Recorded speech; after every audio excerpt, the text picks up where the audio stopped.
I'm not bossy. I'm the boss. Alors je dirais pas que ma mère a fait de moi une femme libre, mais elle a fait de moi une femme forte. Et une femme forte dans le sens où c'était une maman qui travaillait, qui a divorcé alors j'étais très jeune, elle était professeure. Et donc moi j'avais cette image d'une maman qui avançait, quoi, qui travaillait, qui était indépendante. Et elle m'a fait très vite comprendre, ma fille, il n'est pas question que tu ne travailles pas et que tu dépendes d'un homme.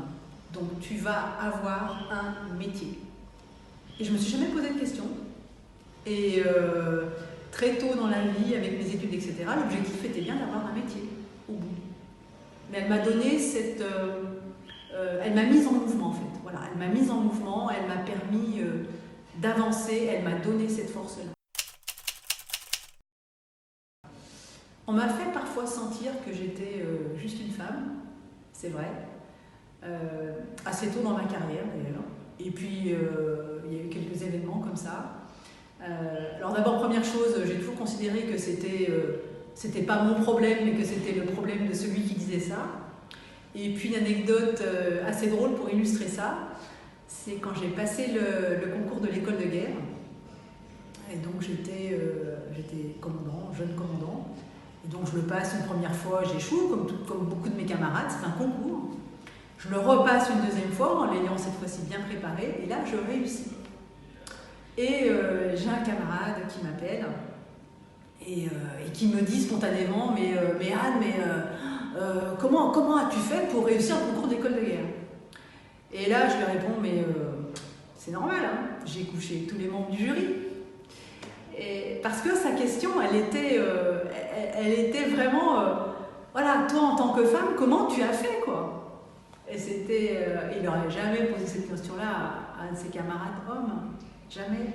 J'ai fait comme les autres, j'ai bossé. J'étais embarquée sur une frégate, jeune officier. C'était mon premier embarquement sur un bâtiment de combat. J'apprenais mon métier de marin.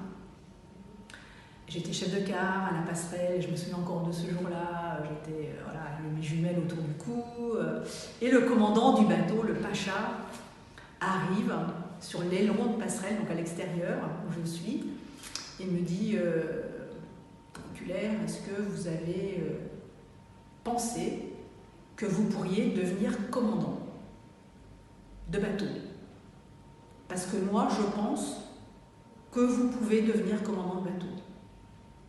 Et là, c'est un monde qui s'ouvre.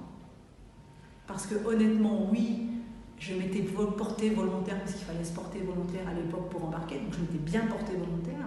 Mais cette vision de devenir commandant de bateau, je ne l'avais pas du tout. Embarquer, déjà, c'était bien, devenir un vrai marin. Et donc là, tout d'un coup, ce Pacha, ce commandant, il m'autorise à m'imaginer, à me projeter commandant. Qu'est-ce que j'ai fait? J'ai tout fait pour y arriver. Voilà, j'ai mis en place, j'ai développé mes ressources, j'ai appris probablement plus parce que du coup j'avais cette vision qui me tirait devant, je peux devenir commandant de bateau, trop génial. Michelle?